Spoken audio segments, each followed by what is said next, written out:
Hello बच्चों, welcome to my channel. तो आज हम पढ़ने वाले हैं इस वीडियो में ट्रांसपोर्टेशन के बारे में, वहन के बारे में। ये एक लाइव प्रोसेस है। चैप्टर का आपका नाम है लाइव प्रोसेस, चैप्टर नंबर 6 है। इसमें हम ऑलरेडी 2 लाइव प्रोसेस पढ़ चुके हैं, न्यूट्रिशन और रेस्पिरेशन। ठीक है, आज हम थर्ड वाला लाइव प्रोसेस पढ़ने वाले हैं जिसका नाम है ट्रांसपोर्टेशन। तो आज इस वीडियो में हम करेंगे ट्रांसपोर्टेशन इन ह्यूमन बीइंग्स। तो आप डायग्राम से समझ ही गए होंगे कि हम हार्ट के बारे में पढ़ने वाले हैं कि हार्ट कैसे वर्क करता है, ट्रांसपोर्ट कैसे करता है। ठीक है, तो सबसे पहले हम ये समझेंगे कि ट्रांसपोर्टेशन मतलब वहन। ट्रांसपोर्टेशन का मतलब है किसी चीज को एक जगह से दूसरी जगह पहुंचाना। तो मेन चीज ये है कि हमें ट्रांसपोर्ट करने की जरूरत ही क्यों पड़े। अपनी लास्ट वीडियो में हमने पढ़ा था रेस्पिरेशन के बारे में, श्वसन के बारे में। तो श्वसन में हमने क्या पढ़ा था कि हमारी बॉडी के अंदर ऑक्सीजन आ रही थी और हम कार्बन डाइऑक्साइड बाहर छोड़ रहे थे। लेकिन क्या जो ऑक्सीजन आ रही है उसकी नीड केवल हमारे लंग्स को है, केवल हमारे फेफड़ों को है? क्या पूरी बॉडी को नहीं होती? पूरी बॉडी को उस ऑक्सीजन की नीड होती है। तो उस ऑक्सीजन को अलग अलग हिस्से में पहुंचाया जाता है शरीर के में। सेम वे वाटर हो, मिनरल्स, इन सब चीजों की जरूरत आपकी बॉडी की हर सेल को पड़ती है। आपकी बॉडी सेल से मिलकर बनी हुई है, कोशिकाओं से मिलकर बनी हुई है। तो आपकी बॉडी की हर कोशिका को वो ऑक्सीजन चाहिए, वो फूड चाहिए, वाटर चाहिए, मिनरल चाहिए। इसका मतलब है कि किसी भी तरीके से हमें वो फूड, मिनरल, वाटर जो कि हमारी बॉडी के किसी एक हिस्से में है, उसे हमारे शरीर के हर हिस्से तक हमें पहुंचाना होता है।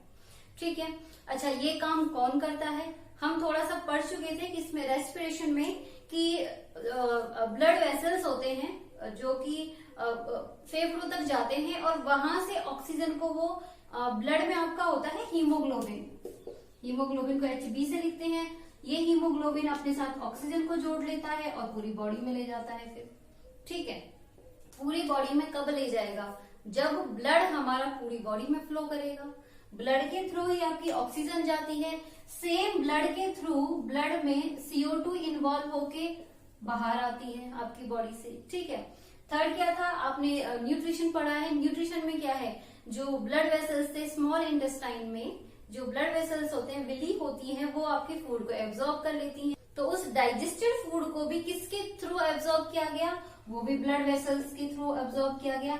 इन शॉर्ट हम कह सकते हैं कि जो ट्रांसपोर्टेशन का काम हमारी बॉडी में करता है वो करता है ब्लड।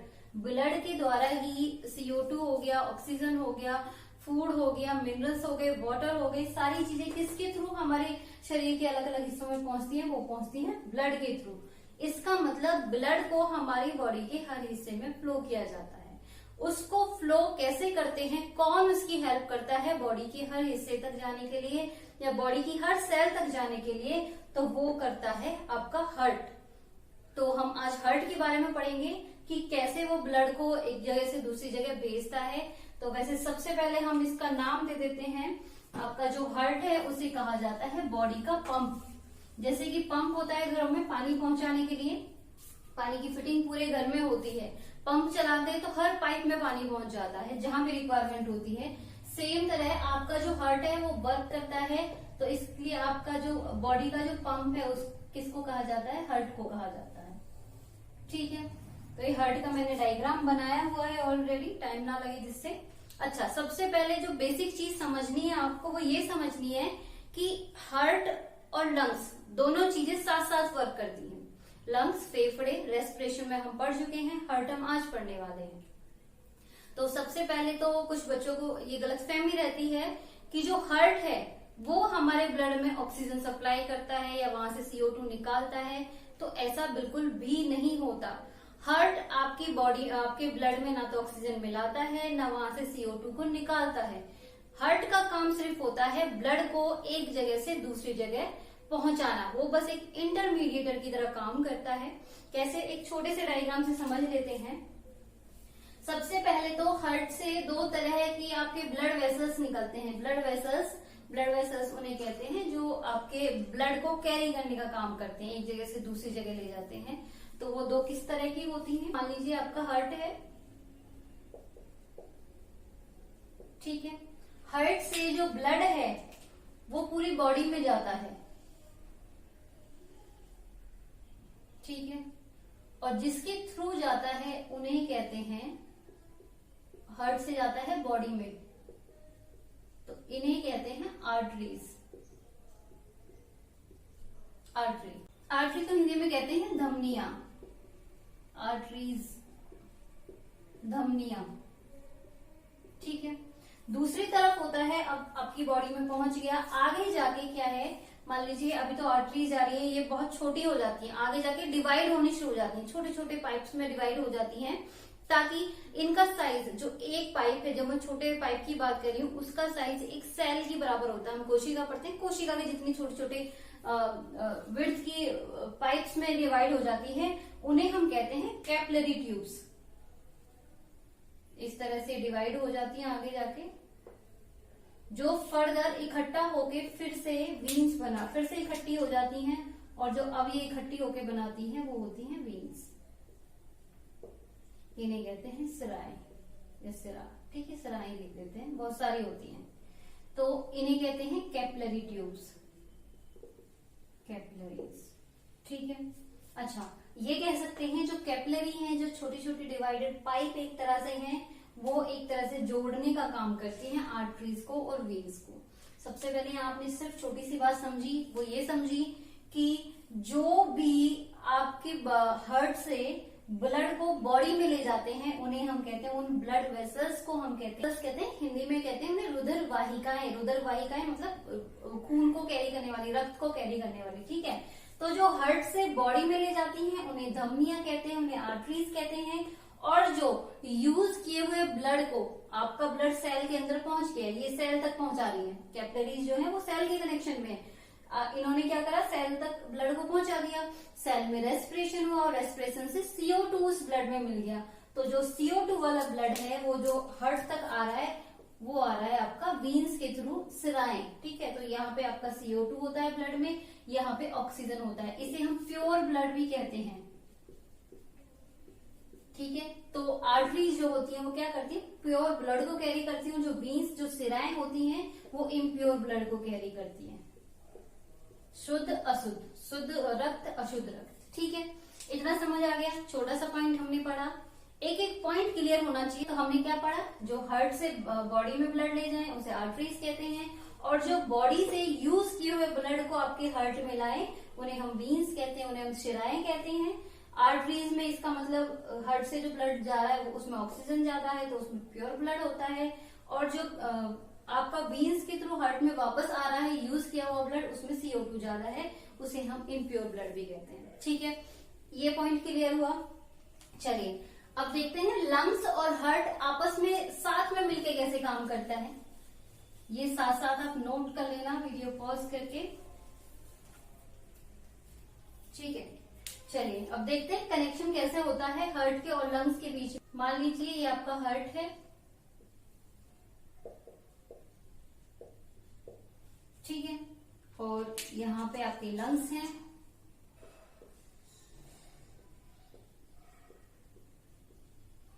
और ये आपकी पूरी बॉडी में ब्लड जाएगा, यहाँ ये आपकी बॉडी है। ठीक है, ये समझना बहुत जरूरी है, यहीं से इसकी वर्किंग समझ आएगी कैसे होता है। सबसे पहले क्या होता है, आपके लंग्स में आपने सांस लिया, ठीक है, तो आपने सांस लिया तो ऑक्सीजन गई आपकी बॉडी में, तो वो ऑक्सीजन जो आपके लंग्स में ब्लड वेसल्स थे उन्होंने उस ऑक्सीजन को ले लिया, उसकी जो हीमोग्लोबिन थी उन्होंने ऑक्सीजन को कैरी कर लिया अपने साथ। ठीक है, तो जो लंग्स से अब जो ब्लड आपके पास निकला वो निकला ऑक्सीजन वाला, ऑक्सीजनेटेड ब्लड। ये ऑक्सीजनेटेड ब्लड आपका आता है हार्ट में। आ गया पहला पोर्शन, क्या हुआ, ऑक्सीजनेटेड ब्लड जो है आपका वो ट्रेवल करता है हार्ट में, पहला पोर्शन ये हो गया। अब हार्ट क्या करेगा, इस ऑक्सीजनेटेड ब्लड को पूरी बॉडी में सेंड करेगा। अब यहां से रेड पेन का मतलब है कि इसका मतलब ऑक्सीजनेटेड ब्लड है, ये ऑक्सीजनेटेड ब्लड को अब भेज देगा किधर, बॉडी के अंदर। ठीक है, सेकेंड पोर्शन में क्या होगा, बॉडी से जो ऑक्सीजन गई थी ब्लड के थ्रू, बॉडी में जो ऑक्सीजन गई थी वो वहां यूज हो गई। यूज होने के बाद उसने क्या करा, ऑक्सीजन को यूज कर लिया, रेस्पिरेशन कर लिया, और उसके बाद क्या निकाल दिया, CO2 निकाल दिया। ठीक है, तो अब यहां से ब्लड आएगा फिर से दोबारा, पहले हार्ट में, डायरेक्ट लंग्स में नहीं जाता है, पहले हार्ट में आता है। तो अब बॉडी से जो ब्लड आ रहा है हार्ट में उसमें CO2 है। ठीक है, अब हार्ट क्या करेगा, इस CO2 वाले ब्लड को ले लेगा और फिर से इसे भेज देगा लंग्स के पास, इस तरह से। तो यहां से ये आया और इस तरह से चला गया। ठीक है, तो ये ब्लड कैरी हो जाएगा, CO2 कैरी हो जाएगा ब्लड के थ्रू, ये फिर से अब पहुंच गया लंग्स में। इसका मतलब है हार्ट ने एक साइकिल के ड्यूरेशन में 2 बार सर्कुलेशन किया। कैसे, एक बार प्योर ब्लड को भेजा, दूसरी बार सेम साइकिल में इम्प्योर ब्लड को भेजा। इसे कहते हैं पूरी एक साइकिल। लंग्स ने ऑक्सीजन वाले ब्लड को हार्ट को भेजा, हार्ट ने बॉडी को भेजा, बॉडी से यूज होके हार्ट में गया और हार्ट ने उसे फिर से लंग्स में भेजा। इसे पूरी एक साइकिल कहते हैं। और पूरी एक साइकिल में 2 बार सर्कुलेट किया ब्लड हार्ट ने, एक बार तो बॉडी में भेजा और दूसरी बार उसने कहाँ भेजा, लंग्स में भेजा। इसीलिए इसे कहते हैं डबल सर्कुलेशन। समझ आया क्यों कहते हैं, क्योंकि हार्ट ब्लड को 2 बार सर्कुलेट करता है एक साइकिल में। चलिए इतना समझ आया।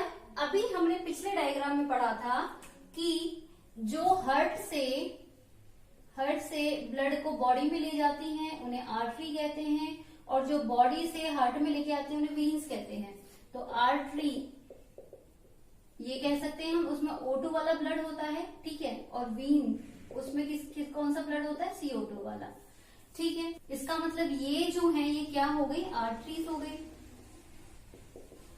और ये जो बॉडी वाले ब्लड को आपके हार्ट में लेके जा रही है वीन हो गई। ये मैंने यही अभी आपको समझाया। ठीक है, कोई डाउट नहीं। चलिए यहाँ एक और पॉइंट समझना है आपको, वो ये है कि जो आर्टरी हार्ट से निकल के बॉडी की तरफ आती है, जो सबसे बड़ी आर्टरी होती है, वो यहां से जो आ रही है निकल के, उसे कहते हैं एओर्टा, महाधमनी। उसी तरह से सारी बॉडी से वीन्स तो बहुत सारी आ रही है, बहुत सारी वीन्स आ रही है, बहुत सारी सिराएं आ रही हैं, लेकिन जो वीन बॉडी है, बॉडी वाले ब्लड को हार्ट में अंदर एंटर कराती है, उसे कहते हैं वेना केवा, और हिंदी में इसे कहते हैं महाशिरा। समझ आ गया। एक और पॉइंट समझने वाला जो है, मैंने आपको बताया कि आर्टरीज कैरी करती हैं O2 वाला ब्लड, मतलब प्योर ब्लड को। लेकिन जब हम हार्ट और लंग्स की बात करते हैं तो यहाँ थोड़ा उल्टा हो जाता है। यहाँ आर्टरीज हैं, तो देखिए हार्ट से जो लंग्स की तरफ CO2 वाला ब्लड ले जा रहा है, तो CO2 से हमें क्या समझ आया, वीन्स होनी चाहिए, लेकिन यहाँ पे उल्टा होता है। जो हार्ट से लंग की तरफ ब्लड को कैरी करती है उसे कहते हैं पल्मोनरी। ये आपकी वीन होनी चाहिए, लेकिन ये है आर्टरी। इसे क्या कहते हैं, फुफ्फुस धमनी। ठीक है, इसी तरह इसका अपोजिट होता है। यहाँ O2 वाला ब्लड है जो कि लंग से हार्ट में आ रहा है, तो ये आर्टरी होना चाहिए, लेकिन ये वीन होता है, इसे कहते हैं पल्मोनरी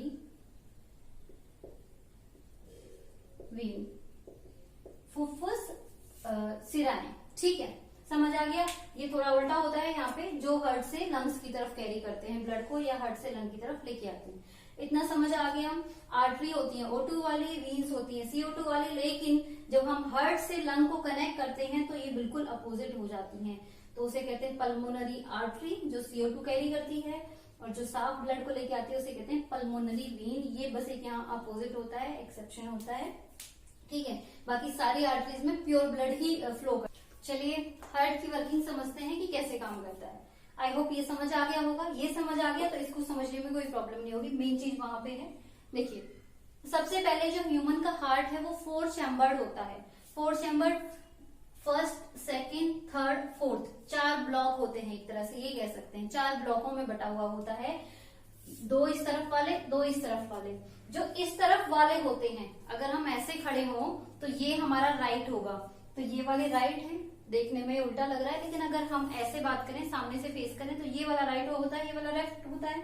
तो ये वाला जो हिस्सा है वो राइट है, वो वाला हिस्सा है वो लेफ्ट है। ऊपर वाले छोटे हिस्सों को हम कहते हैं एट्रियम। ठीक है, वो आर्टरीज था, ये एट्रियम है, कंफ्यूज नहीं होना है।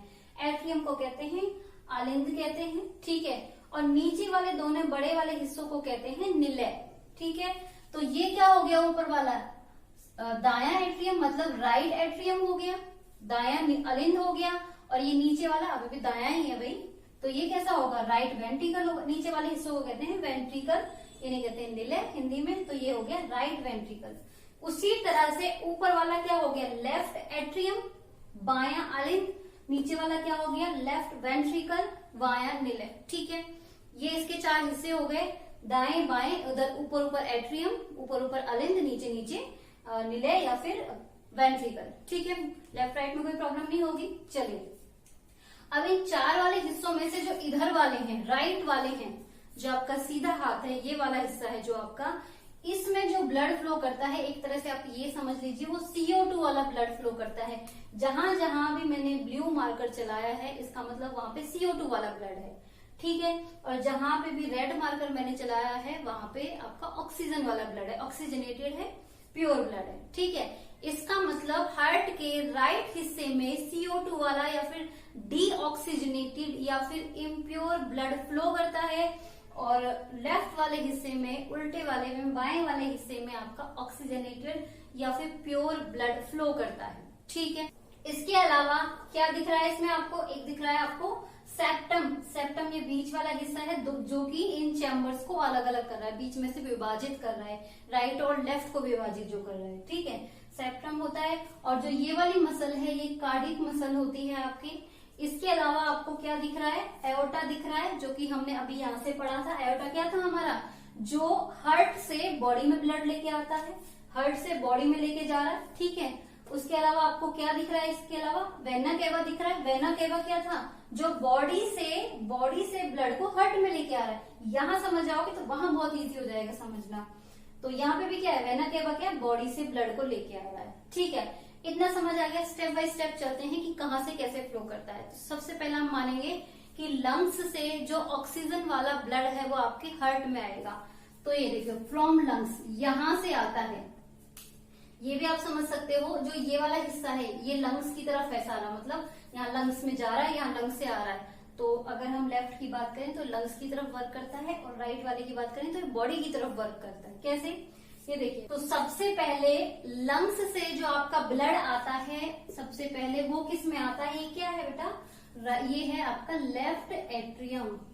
ये लिखा है ना मैंने, लेफ्ट एट्रियम, उल्टा, ऊपर वालों को एट्रियम कह रहे थे। ठीक है, तो सबसे पहला जो आपका क्या काम हुआ, लंग्स से ब्लड आया, कहाँ आया, लेफ्ट एट्रियम में आया। अच्छा, लंग्स से आया है हार्ट में। ठीक है, पहला पॉइंट। दूसरा, ये देखो, ये वाल्व लगे हुए एक तरह से, एक ये क्या करते हैं, यूनि डायरेक्शनल फ्लो कराते हैं। यूनि डायरेक्शन मतलब एक ही डायरेक्शन में आपका जो ब्लड है वो फ्लो करे। ऐसा नहीं है कि हार्ट से दोबारा से यहीं से लंग में जा रहा है, नहीं, कि एक ही डायरेक्शन में काम करता है। यहाँ आ गया। अच्छा, जब यहाँ ब्लड आएगा तो जो ये ऊपर वाला एट्रियम है ये फैल जाएगा मतलब रिलैक्स हो जाएगा। रिलैक्स हो जाएगा तो इसका एरिया बढ़ जाएगा। एरिया जैसे ही बढ़ेगा तो इसमें ब्लड आ गया। ठीक है, अच्छा, यहाँ ब्लड आ गया इसमें। अब क्या करेंगे, इसके जो वॉल्व है ये खुलेंगे, तो ये क्या होगा, ये तो कॉन्ट्रैक्ट होगा, ये तो एकदम से प्रेस करेगा खुद को, कॉन्ट्रैक्ट होगा, लेकिन ये वाला जो हिस्सा है वो खुल जाएगा। तो क्या होगा, यहाँ अभी ब्लड था, ये इसने अपने आप को प्रेस किया, इधर ब्लड आ गया, तो इस वाले हिस्से से ब्लड यहाँ आ जाएगा। ठीक है, अब क्या होगा, इसके जो वॉल्व है ये बंद हो जाएंगे। बंद होने का मतलब ब्लड वापस से फ्लो नहीं कर सकता एट्रियम में। तो अब आपका ब्लड कहाँ आ गया, लेफ्ट एट्रियम से आपका आ गया लेफ्ट वेंट्रिकल में। तो सेकंड पोर्शन आपका यहाँ आ गया। ठीक है, जब ब्लड आता है तो वो रिलैक्स हो जाता है। रिलैक्स होने का मतलब वो फैल जाएगा। तो ये कॉन्ट्रैक्ट होगा तो ये रिलैक्स हो जाएगा, ये रिलैक्स होगा तो वो कॉन्ट्रैक्ट, एक तरह से रिदमिक चलता रहता है। ठीक है, तो अब ये ऑक्सीजन वाला ब्लड ये क्या करेगा, अब ये बॉडी में जाएगा। तो बॉडी में जाएगा, मैंने यहाँ आपको एक चीज बताई थी, जो आपकी आर्टरी हार्ट से ब्लड निकाल के बॉडी में ले जाती है, जो मेन आर्टरी होती है उसे कहते हैं एओर्टा। एओर्टा यहाँ पे देखो, ये लिखा हुआ मैंने, एओर्टा, इसे हिंदी में कहते हैं मां धमनी। ठीक है, तो यहाँ से ऐसे आया और मां धमनी के थ्रू पूरी बॉडी में फैल गया। ठीक है, इतना समझ आ गया। चलिए, अब दूसरी तरफ क्या हो रहा है, वो ब्लड था वो पूरी बॉडी में गया, बॉडी ने उसे यूज किया, रेस्पिरेशन हुआ, और वहां से उसने ऑक्सीजन को यूज करके उस ब्लड में CO2 डाल दिया एक तरह से। ठीक है, तो अब हमारे पास जो ब्लड है वो है CO2 वाला। डीऑक्सीजनेटेड या फिर इम्प्योर ब्लड। तो वो इम्प्योर ब्लड आपकी बॉडी की वीन्स के थ्रू इकट्ठा हो रहा है, ठीक है। और मेनली ये दो वीन्स आपको दिखाई दे रही है, वैसे सुपीरियर इंफीरियर भी होता है। सुपीरियर ये ऊपर वाली होती है जो ऊपर वाली बॉडी से आपका ब्लड लेके आती है, इंफीरियर जो नीचे वाली बॉडी से ब्लड लेके आती है। इंफीरियर यहाँ पे होती है, अभी हम उसे नहीं दिखा रहे हैं, अभी आपको इतना ही समझना है। तो क्या होता है, बॉडी से ब्लड इकट्ठा होके वेना केवा होती है, महाशिराएं, इनके थ्रू आता है सबसे पहले, किसमें, ऊपर वाले में। ऊपर वाला क्या है आपका राइट एट्रियम, इससे लिख देते हैं राइट एट्रियम, ठीक है। तो पहला स्टेप क्या था, वहां से हमने शुरू किया था, लंग से प्योर ब्लड आया एट्रियम में, फिर वेंट्रिकल में, वेंट्रिकल से बॉडी में चला गया। 3 स्टेप हो गए। अब ये 4th स्टेप है कि बॉडी से ब्लड इकट्ठा होके कहाँ आ रहा है, वेना केवा के थ्रू, महाशिरा के थ्रू। यहाँ पढ़ा था ना हमने महाशिरा, कि बॉडी से जो ब्लड को हार्ट में लेके आते हैं उन्हें महाशिराएं कहते हैं, ठीक है। वो किस में आ रहा है आपका, सबसे ऊपर वाले में। ये कौन सा हिस्सा है, राइट एट्रियम। जैसे ही इसमें आएगा मतलब ये फैल जाएगा, इकट्ठा कर लिया इसने।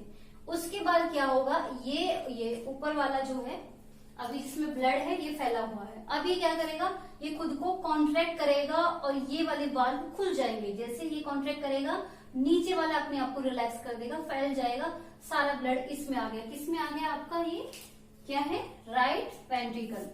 तो राइट वेंट्रिकल है, इसमें आ गया। तो 5वां स्टेप ये हो गया। 6ठे स्टेप में क्या होगा, ये जो राइट वेंट्रिकल है ये फिर से अपने आप को कॉन्ट्रैक्ट करेगा। अच्छा, इस केस में ऐसा नहीं ये कॉन्ट्रैक्ट करेगा तो ऊपर चला जाएगा, नहीं, ये वॉल्व आप बंद हो जाएंगे, ठीक है। अब यहां से जब ये कॉन्ट्रैक्ट करेगा तो इसके जो वॉल्व है वो खुल जाएंगे। जैसे ही ये खुलेंगे, ये कहाँ की तरफ जा रहा है, आपकी लंग्स की तरफ जा रहा है। और कौन ले जा रहा है इसे, पल्मोनरी आर्टरीज। वैसे CO2 वाले ब्लड के लिए वीन्स होना चाहिए था, लेकिन मैंने कहा था जो लंग्स की तरफ ले जाते हैं वो पल्मोनरी आर्टरीज होती हैं, ठीक है। समझ आ गया, आई होप सारे पॉइंट्स क्लियर हो जाने चाहिए। लंग्स से आया, ऐसे ही घूमा, बॉडी में घूमा, बॉडी से इकट्ठा होकर फिर इधर हार्ट में आके फिर से लंग्स में चला गया। इधर वाली ये दोनों ही चीजें लंग्स की तरफ वर्क कर रही है, लंग्स में जा रहा है, ये लंग्स से आ रहा है। इधर वाले दोनों बॉडी की तरफ वर्क कर रही है, ये बॉडी से ब्लड को ले रहे हैं और ये बॉडी में ब्लड को पहुंचा रहे हैं, ठीक है। अच्छा, एक समझने वाली चीज ये है, इसकी जो वॉल्स होती हैं एट्रियम, ऊपर वाले हिस्सों की, ये काफी हल्की होती है, लेकिन जो वेंट्रिकल है, आपको दिख भी रहा है साइज, तो इनकी जो वॉल्स हैं काफी मोटी होती हैं, काफी मजबूत होती हैं। या फिर हिंदी में मैं कहूँ तो जो आलिंद की दीवारें हैं वो काफी पतली हल्की होती हैं, बाकी निलय की जो होती है वो काफी मजबूत और मोटी होती हैं। उसका रीजन ये है, देखिए आलिंद क्या काम कर रहा है, आलिंद बस ब्लड को इकट्ठा ही तो कर रहा है, उसे कहीं पुश तो नहीं करना पड़ रहा। लेकिन जब दोनों ही केसेस में अगर मैं निलय की बात करूं तो ये वाला निलय जो है ये बॉडी में ब्लड को पहुंचा रहा है, तो उसे ज्यादा तेजी से पुश करना पड़ेगा, ज्यादा प्रेशर लगाना पड़ेगा। सेम वे ये लंग्स में पहुंचा रहा है तो इसको भी तेजी से प्रेशर लगाना पड़ेगा, ठीक है। अगर मैं आलिंद की बात करूं तो यहाँ पे बॉडी से ब्लड इकट्ठा होके आ जाएगा, इसे कोई प्रेशर नहीं लगाना पड़ रहा है। यहाँ पे भी ब्लड सिर्फ आ रहा है, इसे कोई प्रेशर नहीं लगाना पड़ रहा है। तो क्वेश्चन बन जाता है कि जो वेंट्रिकल हैं, जो निलय हैं, उनकी जो वॉल्स हैं वो थिक क्यों होती हैं, मोटी क्यों होती हैं। तो आप इसका रीजन लिखोगे क्योंकि इन्हें ज्यादा प्रेशर अप्लाई करना पड़ता है ब्लड को आगे पहुंचाने के लिए, इसलिए इनकी वॉल्स थिक होती हैं, ठीक। एक पॉइंट ये भी बन जाता है कि ये दीवारें क्यों होती है, 4 चैम्बर क्यों होते हैं। देखो अलग अलग चैम्बर हैं, तो ये जो बीच में विभाजिका है या सेप्टम है, ये क्यों होती है, ताकि ये ऑक्सीजन वाला ब्लड और ये बिना ऑक्सीजन वाला ब्लड आपस में मिक्स ना हो जाए, क्योंकि हमें ऑक्सीजन वाले ब्लड की बहुत ज्यादा नीड होती है एनर्जी के लिए, ठीक है। जिन वाले लिविंग्स को, चाहे वो बर्ड्स हो गए, कुछ भी हो गए, जिनको ज्यादा एनर्जी की जरूरत होती है, उन्हें ज्यादा ऑक्सीजन चाहिए होती है, तो उनके जो हार्ट होते हैं वो 4 चैम्बर होते हैं, 4 चैम्बर में होते हैं, ताकि सारी चीजें अलग अलग चलती रहे, मिक्सिंग ना हो। लेकिन जिनको बहुत ज्यादा एनर्जी नहीं चाहिए होती, जिन लिविंग्स को, उनकी क्या है, जो हार्ट है उनमें 3 ही चैम्बर होते हैं, तो कई बार उसमें ब्लड की मिक्सिंग हो जाती है, ऑक्सीजन वाले की और बिना ऑक्सीजन वाले की, या फिर मैं कहूँ ऑक्सीजन वाले की और CO2 वाले की, तो उनमें मिक्सिंग हो जाती है, वहां पे चलता है, क्योंकि उन्हें बहुत ज्यादा एनर्जी नहीं चाहिए अपने आप को सर्वाइव करने के लिए, ठीक है। दूसरा हमने क्या पढ़ा कि पूरी एक साइकिल में, पूरी एक साइकिल कहाँ से कहाँ तक है, लंग्स से ब्लड हार्ट में आया, हार्ट से बॉडी में गया, बॉडी से फिर से हार्ट में आके फिर से लंग्स में चला गया, तो इसे पूरा एक साइकिल कह रहे हैं हम। एक साइकिल में हार्ट ने 2 बार ब्लड को फ्लो करा, एक बार ऑक्सीजन वाले को बॉडी में और दूसरा बॉडी वाले को लंग्स में 2 बार ब्लड को फ्लो करा, इसे कहते हैं डाई सर्कुलेशन होता है यहाँ पे, ठीक है, डबल सर्कुलेशन होता है ब्लड का। इतना समझ आ गया। एक टर्म आपने बहुत यूजुअली सुनी होगी, वो होता है बीपी। तो बीपी ब्लड प्रेशर आखिर होता क्या है?